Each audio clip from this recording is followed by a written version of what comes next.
All right, it looks like we're live. Hope everybody is doing okay. Looks like I'm the only one in here at the moment. And what I'm doing right now is I'm to the point of just sewing in the signatures. I'm part way through it. But I don't like doing that live because it's hard to show it on camera. And it takes concentration. I can't tell a story and concentrate on telling a story and do an activity that requires also concentration. So what I'm doing is looking through yesterday's harvest photos and maybe going to pull out some ones for the serial killer journal.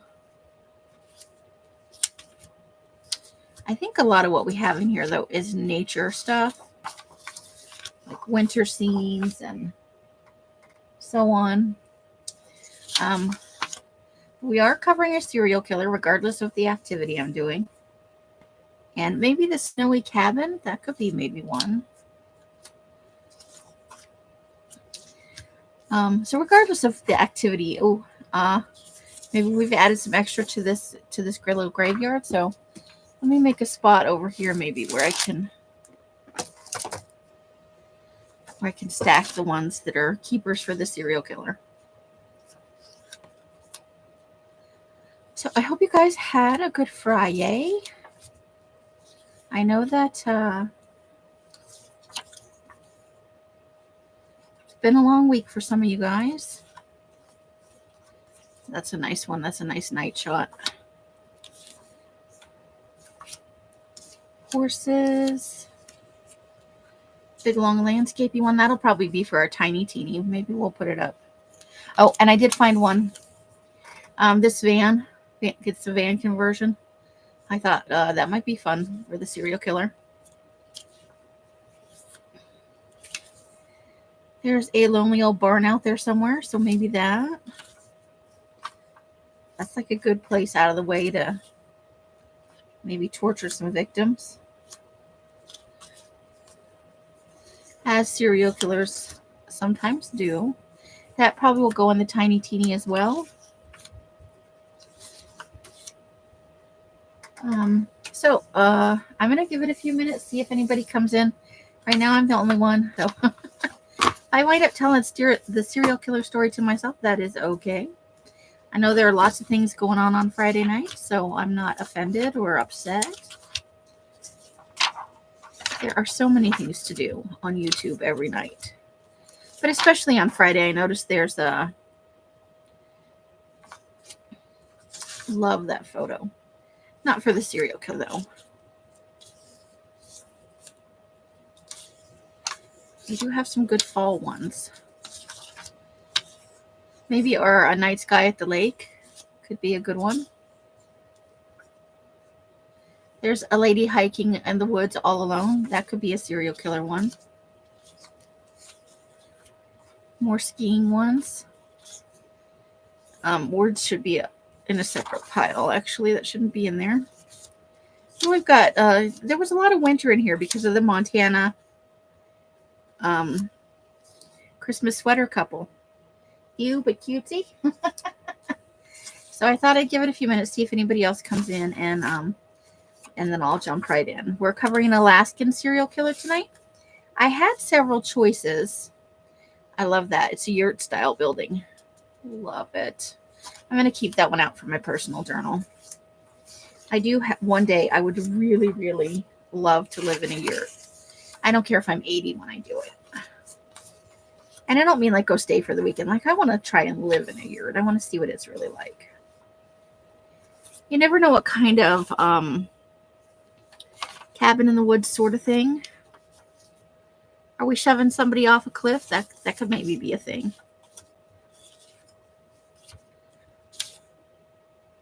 Bunch of kayakers on a river.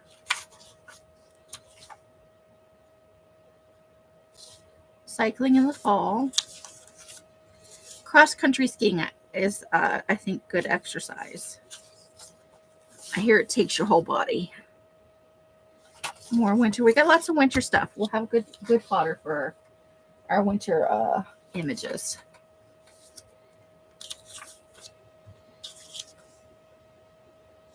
Interesting. Let's see.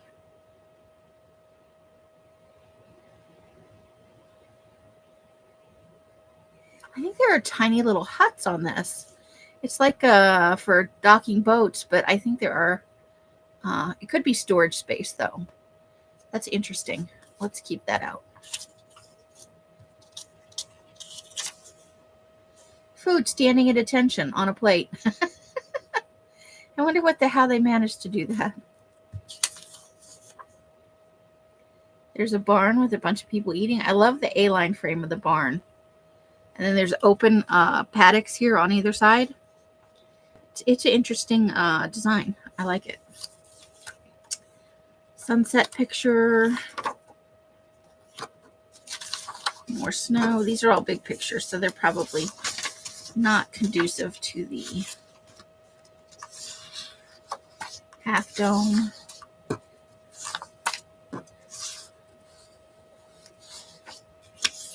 Sequoia. I love the sequoia trees. Okay, so yeah, these are all big ones. And then what I figured after I got through that part. Hey, Steffi. Hey, Janie. How you doing? As I would just grab a stack over here, and I'm going to pull out stuff that I can finish harvesting tonight. That's going to be for the serial killer. Because I looked through my bucket and it's getting a little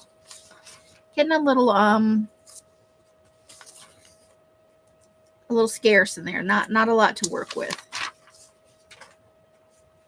How you doing? So we're gonna let's see, what time is it? All right, so it's been about 10 minutes since I went live. We're just gonna dive in, and she does not look comfortable in that dress. I wonder if she's trying to pull off a mannequin pose there. I was going to take the words off here and then use that as collage fodder. So we're doing an Alaskan serial killer by request. Not the name specifically, but I was asked to find an Alaskan serial killer. And there were several to choose from. Alaska does have a history with serial killers.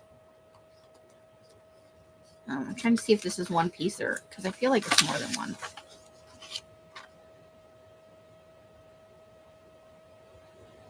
I can't tell if that's a stuffed animal or an actual Shetland pony inside this car. I'm going to imagine it's stuffed because a Shetland pony still weighs a lot.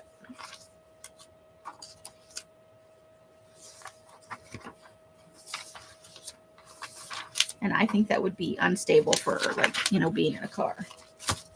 So our Alaskan serial killer, let me just, because we had looked at, or we had briefly talked about, we didn't do a piece on it, so to speak.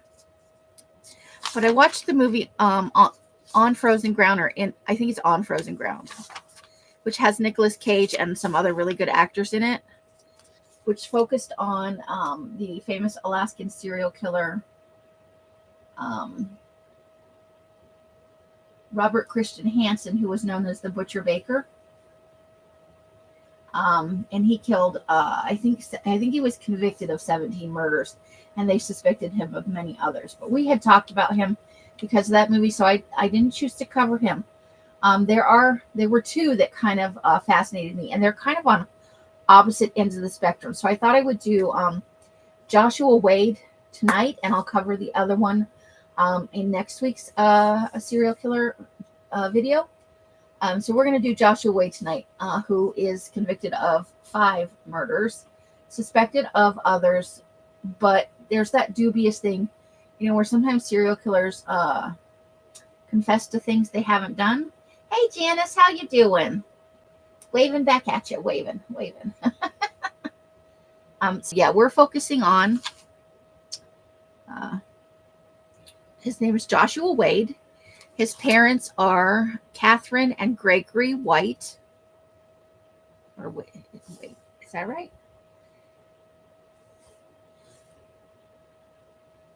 think it's Wade. Anyway, they were only married until he was about 5. And at first I kind of had trouble I didn't find a whole lot of information. As was the case with the last serial killer, I didn't find a whole lot of information on his early life. However, it was described as his father as an abusive person. So he witnessed his father abusing his mother from birth forward until the father just left to move to Anchorage when he was 5. He was left with his mother, who is now a single working mother. And I'm guessing he was born March 13th, 1980 in Great Falls, Montana. I called it Fresh Kill Friday because he just passed in June of this year at Indiana State Prison. And they are still investigating his death. His victim count is 5. He does not have a nickname. His actual convictions. Yeah, so he's not that old. When he started, I'll just throw this out there. We'll discuss it more in depth. If you listen to him, his earliest serial killer activity was when he was 14. And he was arrested in 2007. He was 27 years old when he was arrested, and he was 44 when they found him dead in his prison cell. So I'm going to assume not suicide. But I heard some things in a couple of videos that I'll share towards the end. Just remind me if I don't get to it about potential causes of death for him.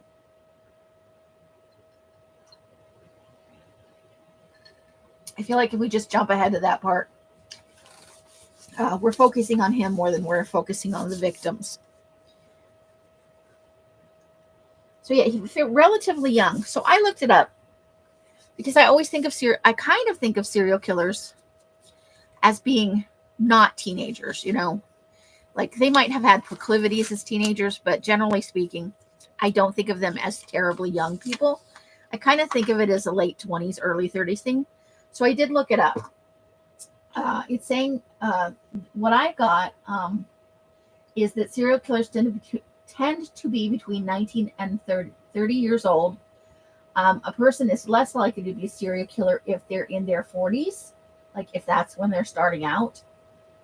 So the activity range should fall initially, at least, because we know serial killers have been caught after the age of 40. We've covered a couple. But if they haven't started between the ages of 19 and 30, the odds go down every year after that of, you're not going to become a serial killer. So, but yeah. And his first time he actually went to trial for something was in 1996, but it was not serial killer related. And then at the age of 20 is when he underwent is when it looked like he was his most active, possibly. That's when he kind of came on the radar for the police. So between 20 and 24. So I couldn't find out much information about the parents. So he was left with his mother at age 5 in Montana. I'm sorry. When his father moved to, it looks like age 7. That's when his father moved. So he had been witnessing the abuse of his mother. And from the general justice, it was pretty violent. So during his most formative years, that birth to 5 is critically important. And between 7 and 10 is when you start to develop empathy. You become conscious as a human. Like most people don't have a memory before they're 3 to 5. Like you can't recall specific events. You might be able to call up a story of when you were 2 that has been told to you, but your conscious memory usually doesn't start until you're somewhere between 3 and 5 is actual consciousness of you as an individual. And then empathy starts developing around age 7. And there's a broad range in there. Because development is not a strict by 2, by 5. There's always a range because children develop differently in different environments. It's environmental and it's genetic when you develop as a child. You know what I'm saying. So she was a working mother. I don't know if she was working before her husband left, but afterwards he was being put in a care situation with a friend of the family, specifically I think a friend of her mother's, who may or may not have been a boyfriend. And this is only mentioned just very briefly in Wikipedia, and extremely briefly in 2 of the videos I watched. There's speculation that he was molested by this person as early as age 5. So this is where I'm going to expand a little bit. He's known for killing 5 women, potentially more, because he had a very violent temper. They suspect he's guilty of more crimes than he committed, or that he was convicted for. But I think it's possible he's saying his own statements to friends and to the police after he was initially convicted. He was in an Alaska State Penitentiary, and he made claims of not being treated well, and he wanted to make a deal and confess about some of his murders of men. Now, this could also have been a ploy to increase his cred, because I guess men who solely prey on women who are weaker than them are not treated fondly in prison by other inmates. It's unclear whether he was asked whether he said he was being mistreated by the staff or by the prisoners. I'm going to guess prisoners. He wanted to make a deal. I think it was, let me see here. In 2014, he tried to make a deal by confessing to 3 more murders of men. And this is when we get into potentially his earliest serial killer murder. Could have been when he was 14. He had a string, based on varying accounts, he had anywhere from 3 to 7 men that he murdered. They seem to be mostly indigent types. So I think he may have been striking out at men who possibly reminded him of his molester. So we have this kind of dual thing. He was molested at a young age, and that's probably more than likely true. But he also witnessed the brutal abuse of his mother, and I guess his father was of the opinion that women, what did he say? That women have no value. Their purpose in life is to serve men.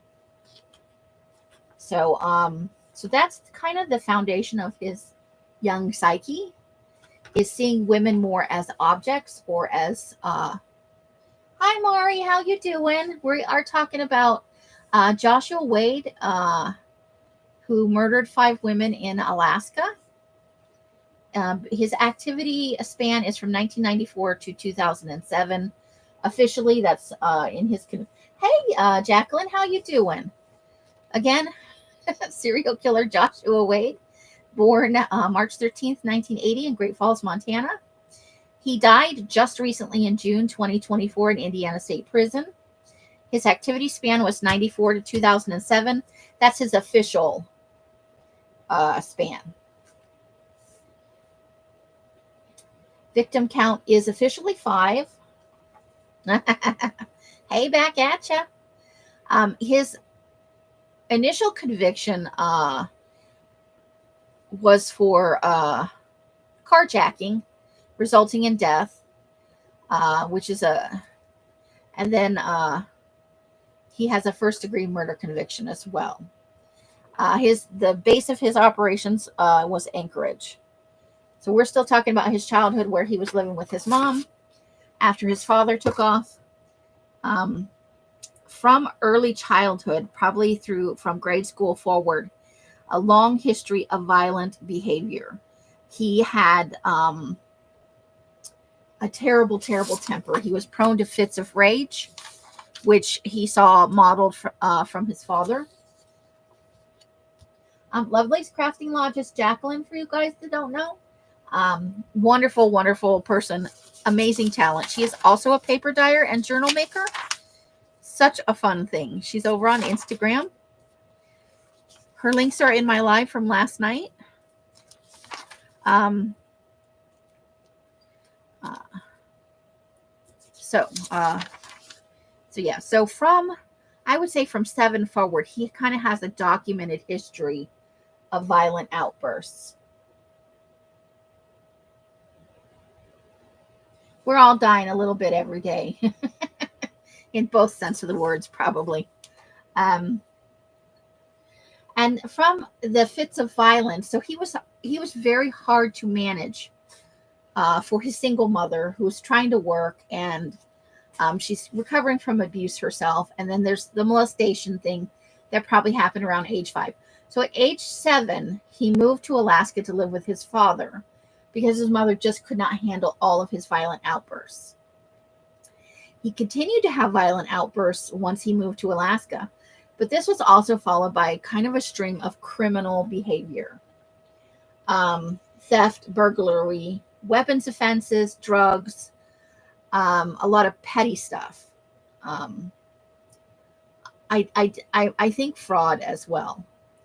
But so he kind of had his finger in the criminal lifestyle, and he hung out with people who were into drugs and partying and stealing things. And so this behavior was very normalized for him.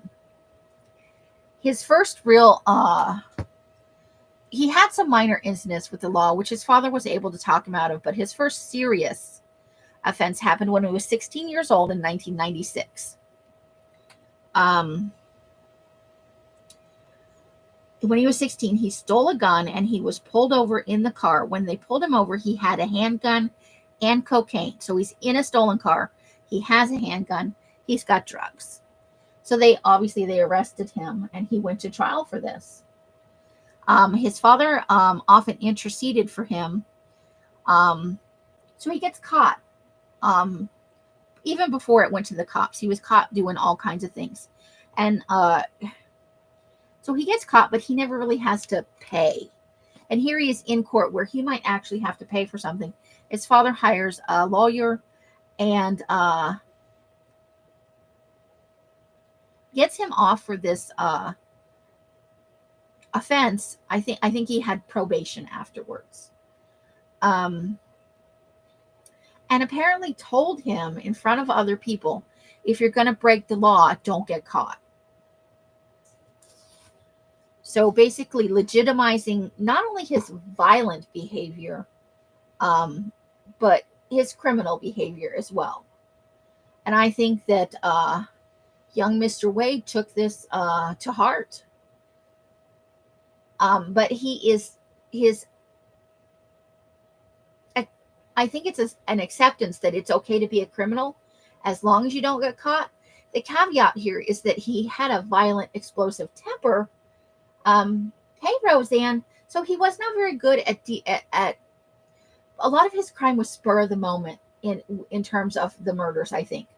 I don't think he planned anything out. I don't think that he was stalking people in advance. I think most of his crimes were crimes of opportunity based on his temper and a sense of entitlement.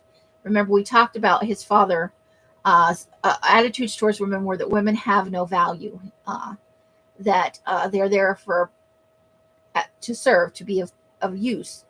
And if they're not compliant, then violence is a perfectly acceptable method for dealing with their non-compliance. So, and then he's kind of in and out of police. He's on the police radar as a petty criminal, as a violent person, as, not a good person. Now, in 2000, around 2000, so he's going to be 20 to 24 when this stuff is happening. Anchorage police became concerned about a potential serial killer. They had up to that point a series of 6 murders, all women of color. 5 of them were Native, and 1 was an African American. All of them had substance abuse problems for the most part, were into a party lifestyle possibly. Could have been prostitution, although it was not specifically stated. This case, which centered more or less around Delia Brown, who was the seventh victim in this string, who was 33. She had had a history of, she had had a rough life. So she had substance abuse issues. She was depressive. She engaged in a party lifestyle. She was frequently inebriated in public. And this is where young Josh and his friends come across her, and she is just passed out in the street when they pull. They're driving down the street, and she's passed out in the middle of the street. Probably not drunk. She had probably heroin. So she was just out in the middle of the road. He wanted to run her over, and he got into an argument with his friends about this. And one of his friends had absolutely not. Got out of the car, pulled her out of the road, and rested her up against a shed. They got in the car and drove off and went to party.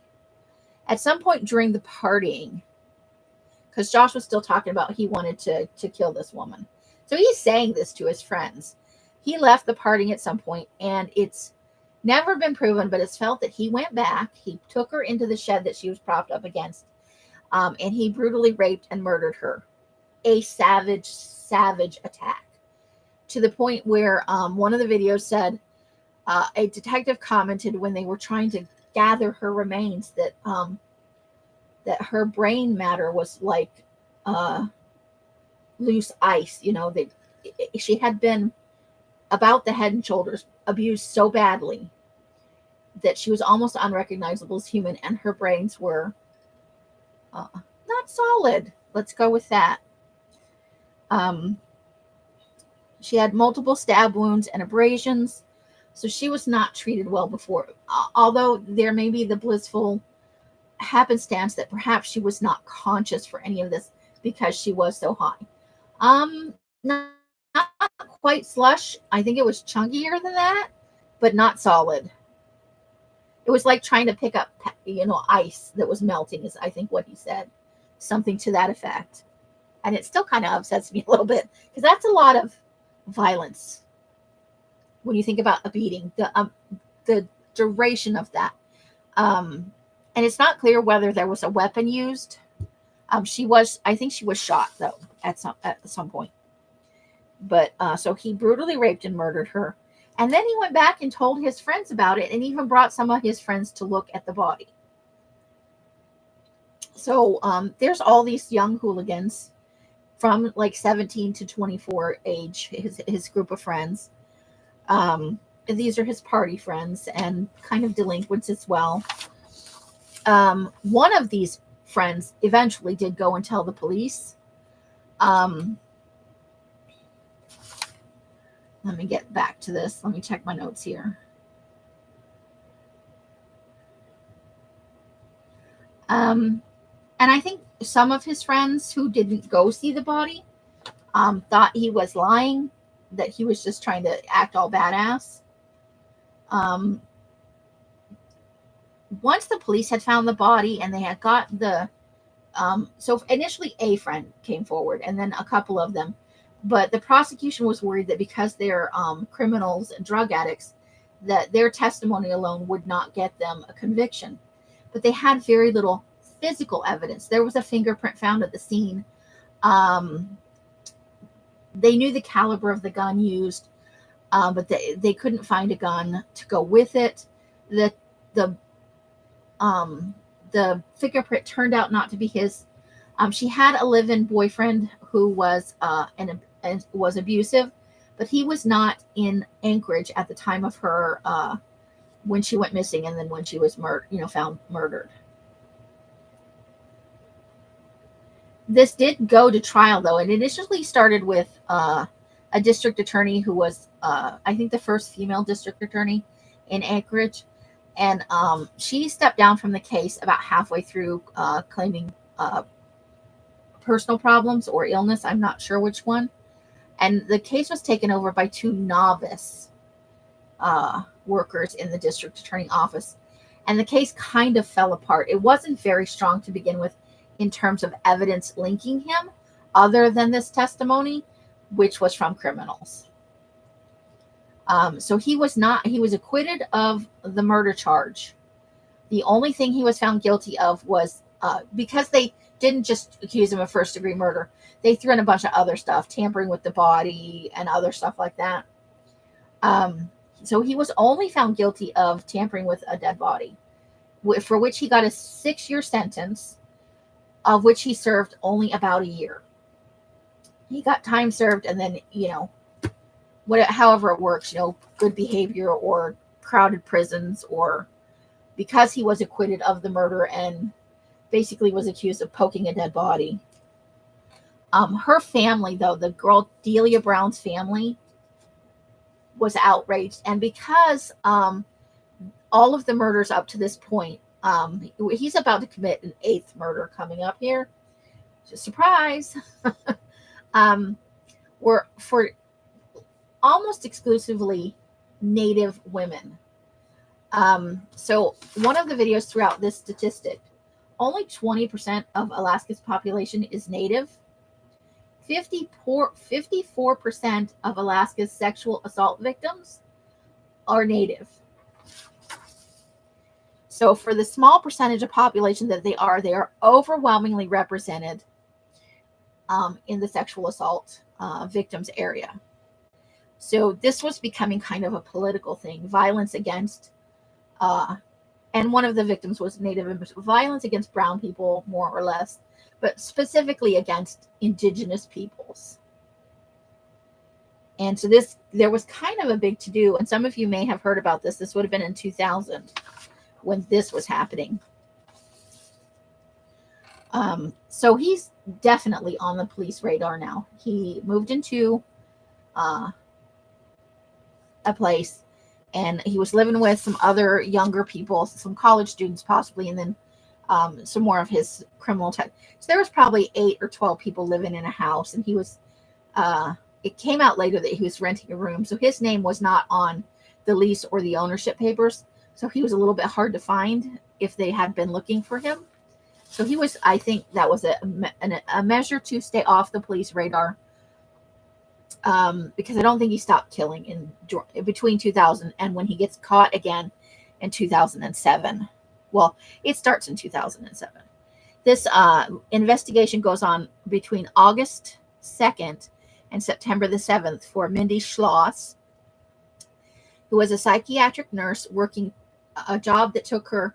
Sometimes she worked in Anchorage, and it was like an every other week situation. Every other week she would fly up to Fairbanks and work for a week there. So her home base was Anchorage, and she would take a taxi to the airport and fly to Fairbanks for her week, and then she would come home, and she had a lot of friends.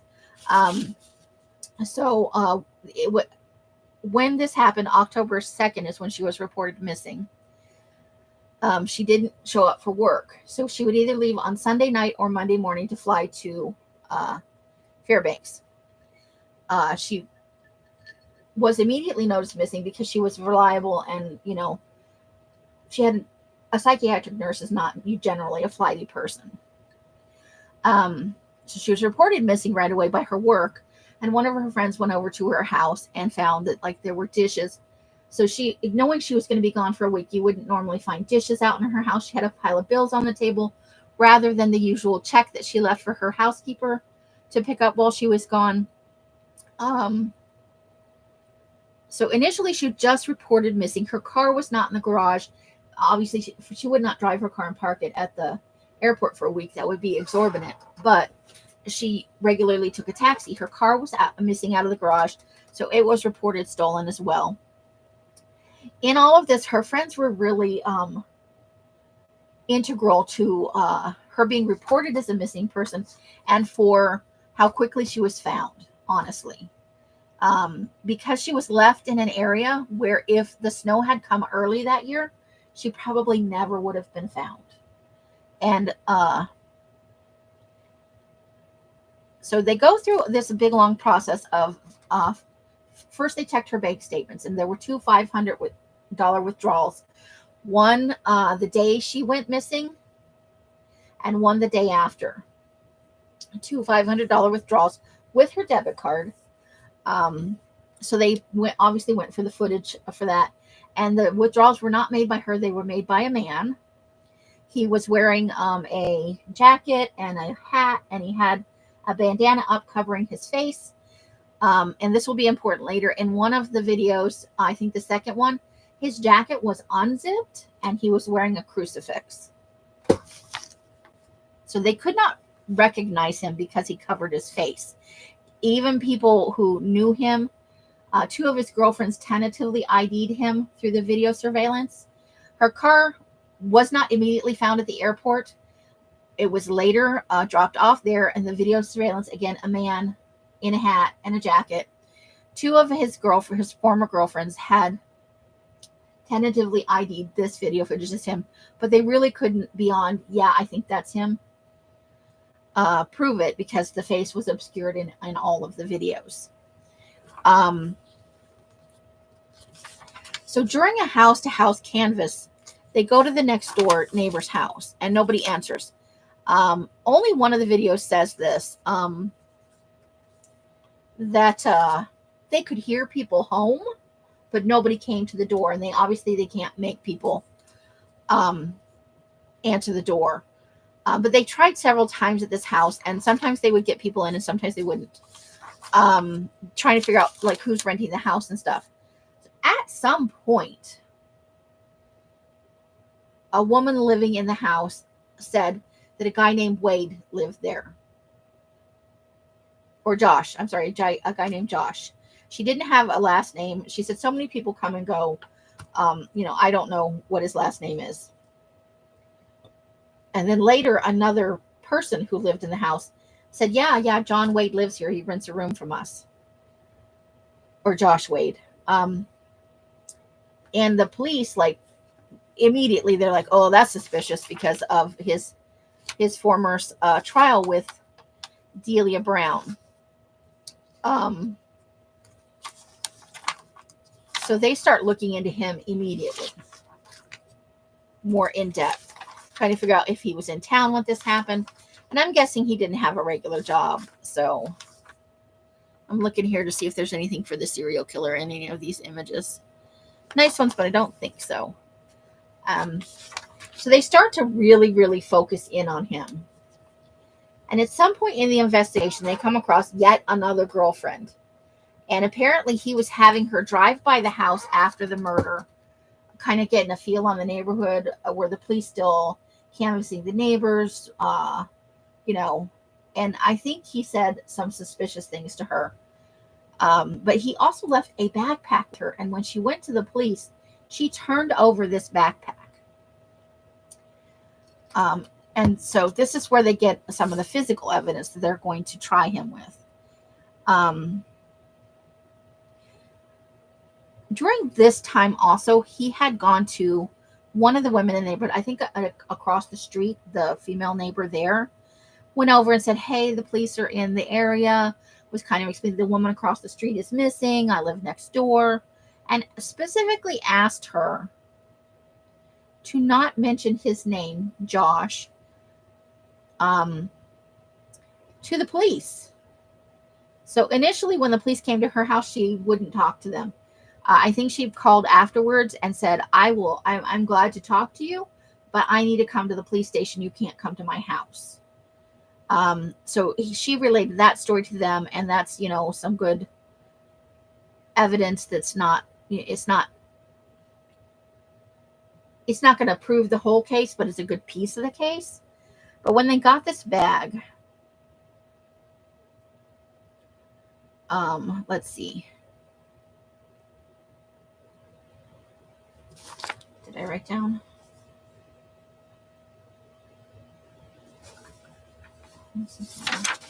Hold the phone, please.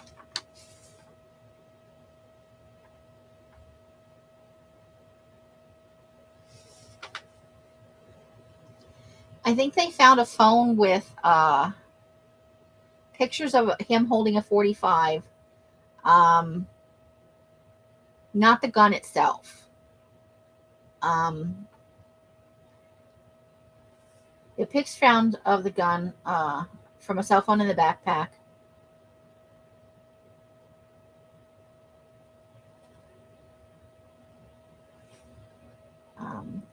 And I think they used the backpack also for scent dogs. They took, and this is how extreme that this got. They took scent dogs to the ATMs with his scent. They gave the dogs his scent, and they keyed on it at the ATM. And from both locations, one of them was very near her house, and the other one was 5 miles away. These scent dogs followed his scent from the ATM back to the neighbor house where he was living in both instances. Again, not going to make their case, but it's a good piece of evidence.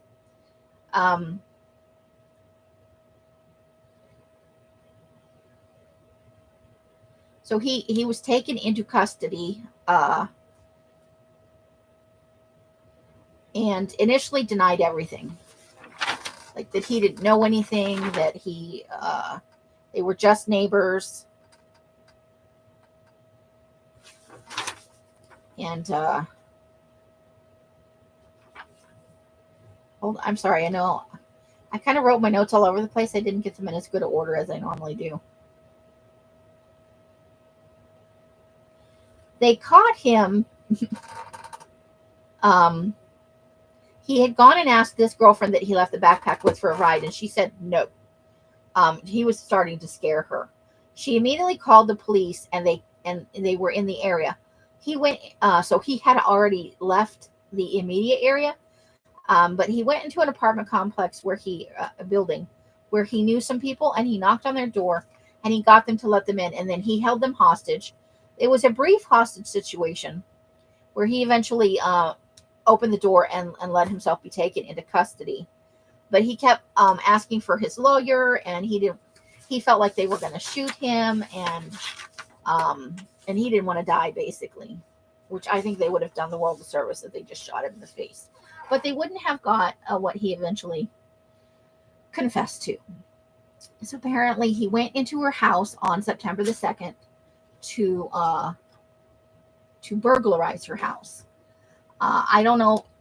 It's unclear from the articles and stuff that I read whether she woke up and found him in the house or if he was stealing things and what he really wanted was access to her bank account, because he tied her up and extorted her debit card and forced her, I'm going to imagine through violence, to give him the PIN number in the middle of the night. Then he trussed her up and put her in the back of her own car with zip ties. Now, apparently there were some zip ties left at her place, and he had a stash of zip ties in his room in the house next door. So these were linked together later on to form part of the physical evidence. He says he drove her to a remote location, and he led her out into the woods, made her kneel down, and shot her in the back of the head. She was also, in his confession, I don't know if he talked about the rape or if the videos just left it out, because he has already, we know, a history of violent, brutal rapes. And then he just left her in a pile of debris. I think he loosely covered the body with some of the debris, and then drove the car away, parked it at the thing. They found his DNA on the steering wheel, and they know she was in the car because her shoe print is on the door where he had laid her across the seat, and she had, pressed her feet up against the door. So her footprints were in the back. So they can place her in the car. They can place him in the car. But they had not found a body. So they have him in custody, mostly because of a loose collection of evidence and that he took people hostage to avoid being captured.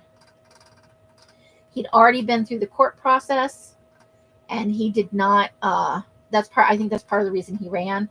I don't think he thought he was going to get away with this a second time, although it was looking pretty good for him until the police worked on a media campaign. They put her picture, the car, and were asking for people, if you saw this car on around such and such a time, parked anywhere, or keep an eye out for anything that looks suspicious to you. Now, I don't know what made him stop, but there was a guy, a worker, I think a state worker, somebody who goes around and picks up the big trash and stuff, like shit that's left on the side of the road, stoves and ovens and shit. he stopped in an undeveloped area, like they were going to build houses there, but there was nothing built there yet. And he got out of the car and he was checking a pile of debris, and he found the body. And it was in an advanced stage of decomposition, even though it had only been a month. It really doesn't take long for a body left exposed to break down. The worker called the police. The police went out. And so he was pretty much a cooked goose after that. So he confessed. And in order to avoid the death penalty, because Alaska does not itself have a death penalty, but let's see, what was it? Because part of the case was federal. I think it's the theft in the car, because he took money and then he also stole a car. So he didn't want to get the death penalty. Hey, Carla. So he asked to plea. He basically said he would confess to Delia Brown's murder and the sloth. Oh my God. And I can't talk. What's her first name? Mindy Schloss. So he would confess to both Delia and Mindy's murders for a non-death sentence, anything but death. So they gave him life in jail. I think Alaska actually gave him 99 years, and he got life federally, because there were two parts to his case. In court, he was apparently arrogant, extremely argumentative. He would get up in the middle of the trial and basically lose his temper. How you, Miss Carla?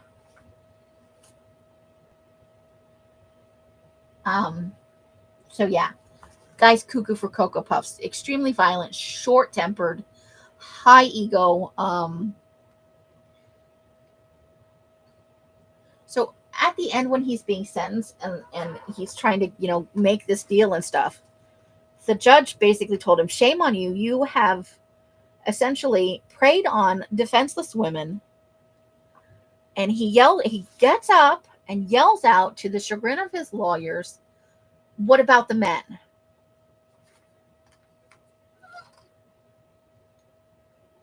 Nothing really comes of it at that time. But there is supposition that he murdered at least 3 men. The first one at age 14. And this is where I told you, I think he was preying on not indigenous, but indigent men, to lash out at people that maybe reminded him of his molester when he was a child, or he just liked to kill people, and indigents are easy targets, because these were drug addicts and alcoholics, and and it sounded like what he liked to find was somebody who lived a hard life, was a partier, and was already kind of over the edge in terms of inebriation. People who would be easy to control. I think his most normal victim was Mindy, because she was white, she was older. She wasn't in the lifestyle in any way. And the parents and the family of Delia were kind of upset. They were glad that they got the confession, but it didn't really mean anything, because they felt like all of these cases of the other 6 cases prior to Mindy didn't really elicit the kind of investigative depth or media interest that Mindy's did, because Mindy was a white lady, and they felt like the indigenous crimes were just kind of not fully investigated as they should be.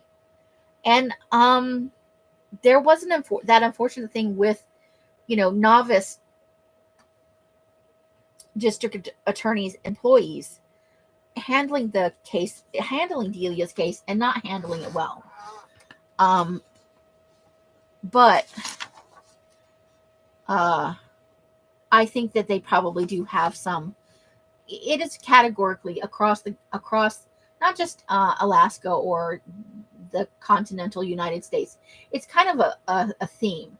Anywhere where indigenous or people of color are victims, if there is a similar white victim in the same time range, the white victim will often get more media attention, greater resources. So the family is not, in my opinion, in any way wrong. But I'm glad that he was caught. And honestly, I think if Delia's case had been better handled, I think that probably Mindy would still be alive, quite honestly. So he died in, so after all of this, so even this big bomb drop to the judge, well, what about the men I killed? It's not until he was convicted in, I think it's September 2000 in September 2007, I think is when his conviction is.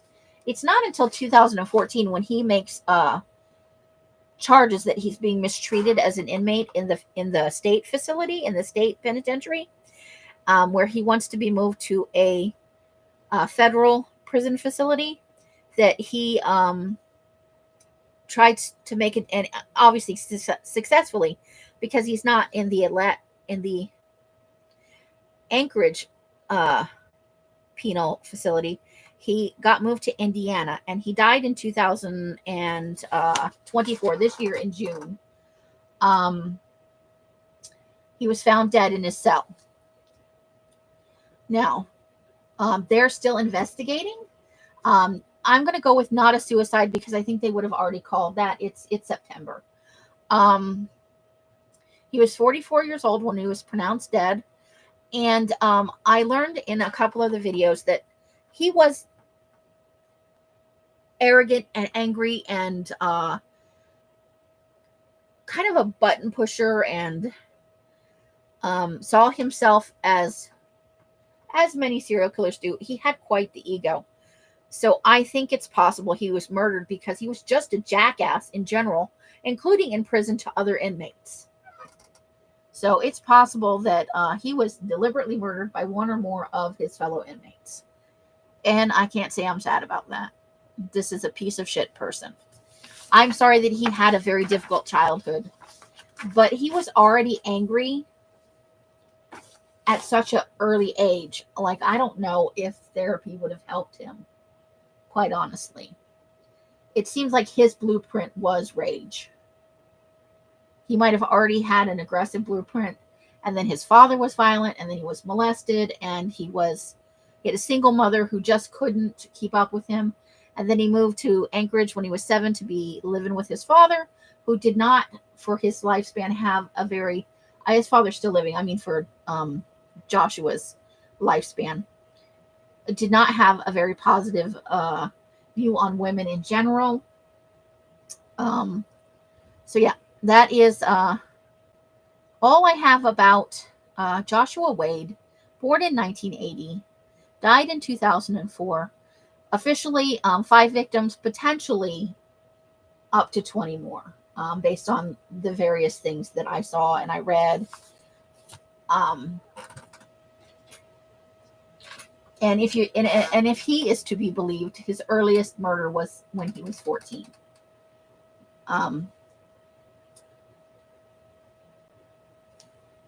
But as late as 20, if we go with the murders that started in 2000, the string of 7. Anybody thoughts, questions? I know I presented a lot of information, and I don't know how good I did with organizing it today. But I do think that her family is right about this. Maybe if any of his early victims had been not living a certain lifestyle or being a Native American or African American, that he probably would have been caught sooner.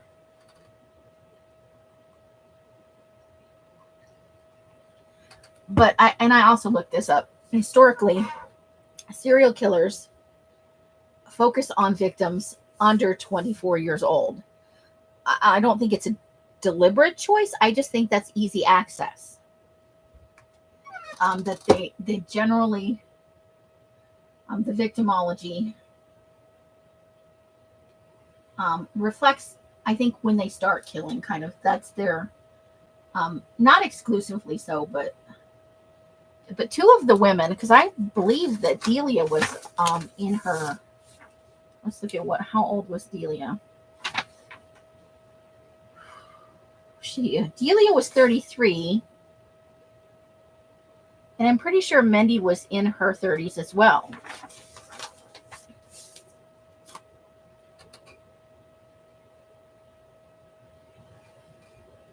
But I think that's access, prostitutes and drug addicts and people who are homeless or semi-homeless. Younger people go out more.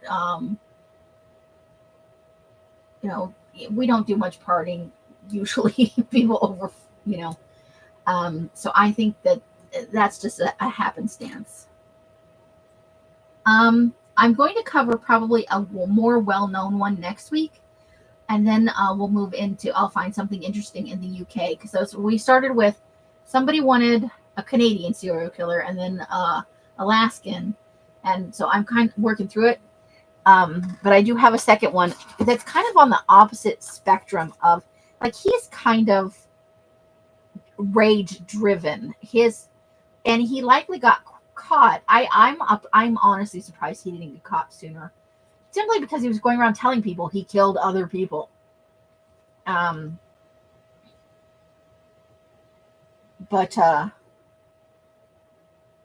he didn't plan anything. He didn't have an exit strategy. He didn't clean up any physical evidence. Like, he left his DNA on the steering wheel. If he didn't leave fingerprints, but there was still DNA in Mindy's car that linked him to the killing. Leaving behind the zip cuffs, where you had a stash of zip cuffs in your room. He clearly was rage-driven, impulsive, and he was arrogant, and he had, impulse control issues. So on top of not thinking very much of women, of deliberately targeting people who couldn't fight back for the most part. And then his crimes were incredibly brutal. So hopefully I covered it in enough detail to get my point across, but not too graphic. Do you guys have any questions about him or anything? Or thoughts, or so the next one I'm going to cover is kind of the opposite. I think I vaguely remember, because there's another movie out there about crimes against, or maybe it's a show of some sort, like a documentary. Like I said earlier, the population of Alaska, only 20% at this point is indigenous. However, 54% of the sexual assaults are indigenous women. So they are way over represented as victims than they are as part of the population. Because that's 20% of the population is Native male and female. So females are less than 20% of the Alaskan population, but they're 54% of assault victims. I think because it was a party culture and they were criminals, sometimes you keep those weirdos close to you so that you don't become a victim to them. And Mindy's case was pretty big, as I recall. In case you don't know, I'm just looking through here I'm looking for things we can add to the serial killer. I went through the bin today and I'm like, oh, there's not very much in here. So we need to get some more images and some more ideas for the remaining pages we're going to have. I found his case interesting. Um, Again, I would love there to be more information available about his early family life. And I think that's lacking in some of these newer cases. I don't find it in any of the news coverage, really. Only a couple of videos really mentioned his childhood at all. Most of them focused on basically his life, starting with those 2000 to 2007 string of murders. So I'd love to know, what is his mother doing today? I don't want to put them out there. They don't have to say where she is, but like, what kind of work does she do now?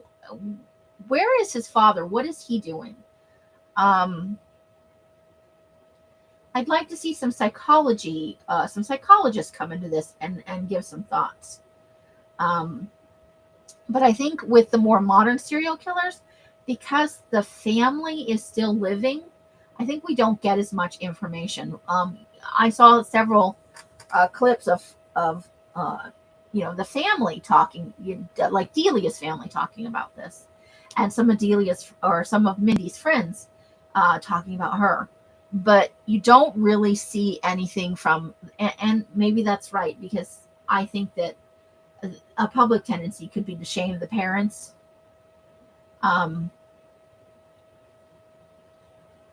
Certainly you give your kids a blueprint, but neither of the parents made their kid go out and murder. Help was available for him had he sought it. And plenty of people go through traumatic, shitty childhoods and don't turn into violent assholes. So yeah, so this, I do kind of remember this case, but I think it's because I saw something about the 5 victims. And then there was the guy that the killer from that movie that movie On Frozen Ground is based on. Let me find his name again. Robert Christian Hansen also brutalized I think quite a few of his 17 victims. I don't think all of them were, but quite a few of his 17 victims were native indigenous women. And he was the butcher baker. He murdered, I think he was convicted of 17. But he probably murdered more. If you haven't seen On Frozen Ground, I thought it was well done. And it does have Nicolas Cage in it, if that's a factor for you, plus or minus. I didn't used to like Nicolas Cage at all, but I've grown to like him in the years since. So, and because I cover these, I want to make it clear, I don't approve of this at all. I think it's heinous. But if we don't ever look at it, I really wish more were being done for homeless people, for people who are homeless adjacent, like they're living in their cars, or they're about to fall through the cracks because they can't pay month's rent because they had to go to the hospital because their kid had the flu.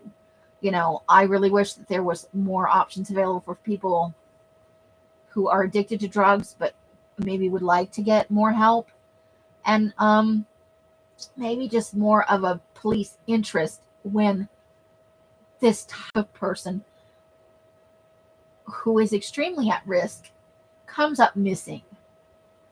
Because honest to God, if another hooker says one of her friends is missing, the police often don't take that very seriously at all. Well, this is such a transient population. You don't know if she ran off with somebody. She could have gone home. I think the tendency is to just dismiss it altogether. And that's how this system of killers being able to target these people who live, kind of less than what mainstream society would say less than optimal lifestyles, I guess.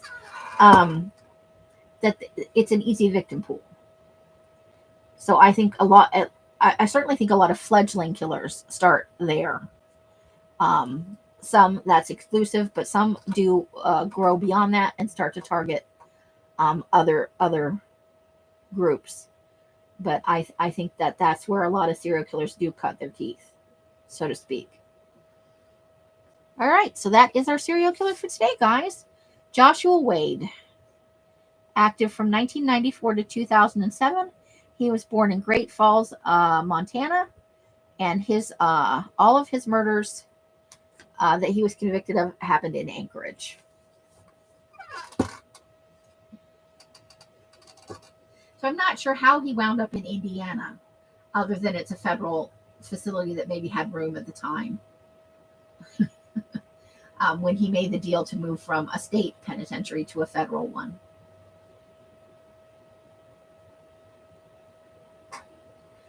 So I hope everybody, how was your guys' Friday? Did you guys have okay Fridays?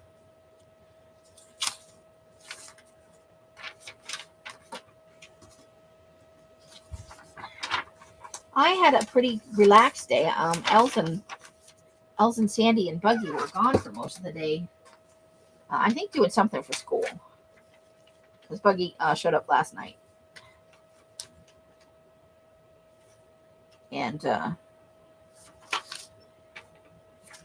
stayed the night. And he's here again.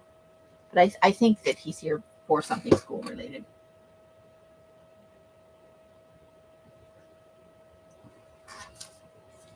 So I'm gonna, we'll wrap this up if you guys, unless you want to talk about something else.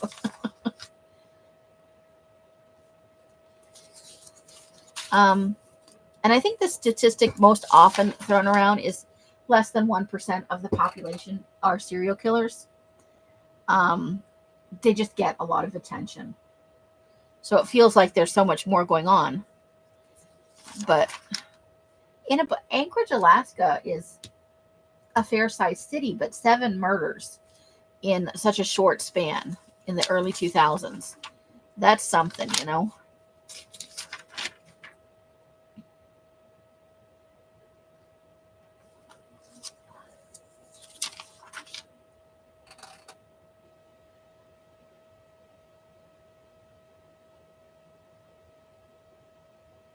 Oh, full dinner time for you. Wow. Yeah.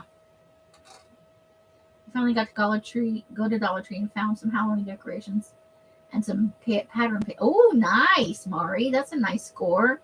Love it. Congratulations. You got to celebrate those finds. For sure.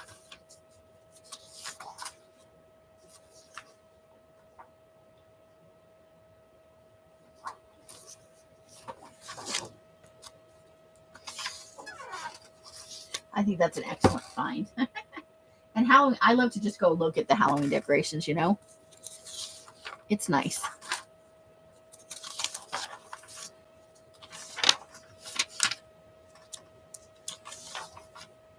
But yeah, I was just kind of looking through these, trying to get some out for the serial killer. What I think would work, what might be fun to do.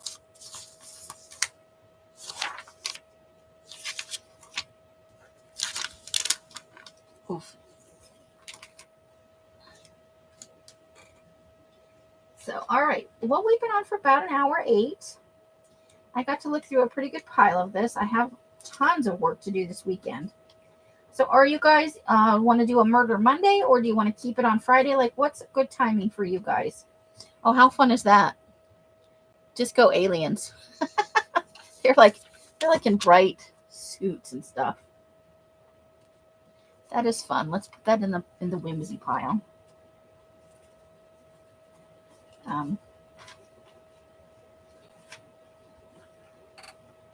You went to Dollar Tree for a wedding card and came out with 2 bags of goodies. Nothing wrong with that.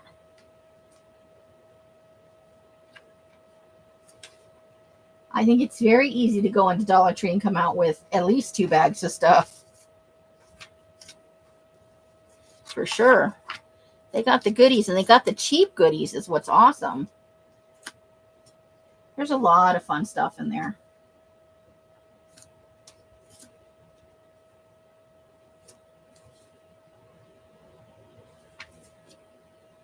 But since I didn't babysit today, your daughter. Oh, that's nice. Sometimes a little break is a good thing.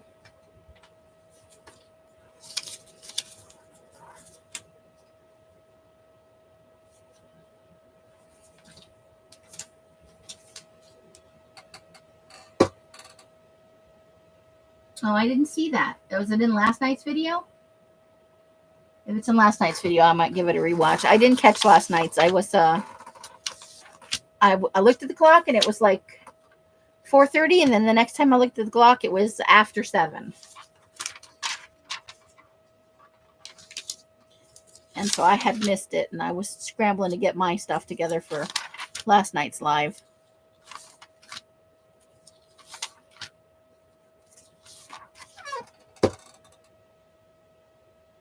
Okay, I'll have a peek at it. I can always watch it on fast, right?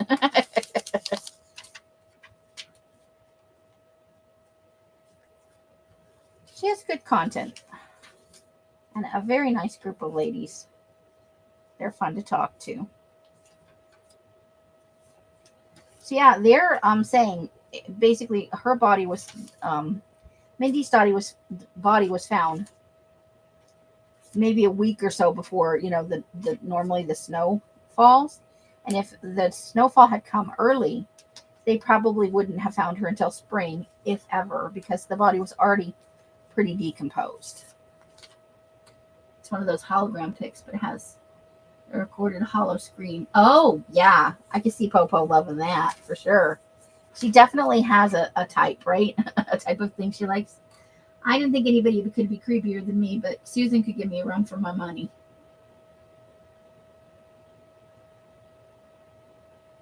That's cool. I'll have to go have a look at it. Very neat.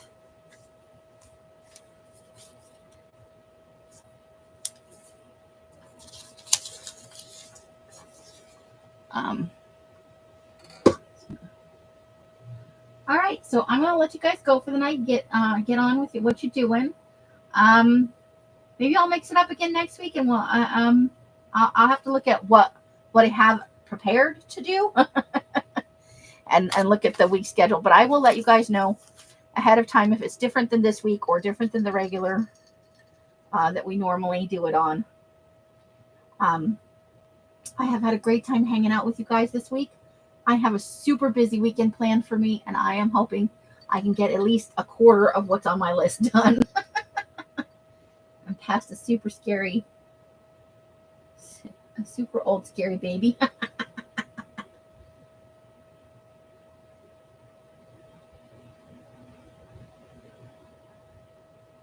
Okay, but if anybody's particularly interested in something that I haven't done in a while, feel free to message me and let me know. I don't deliberately eschew any activities.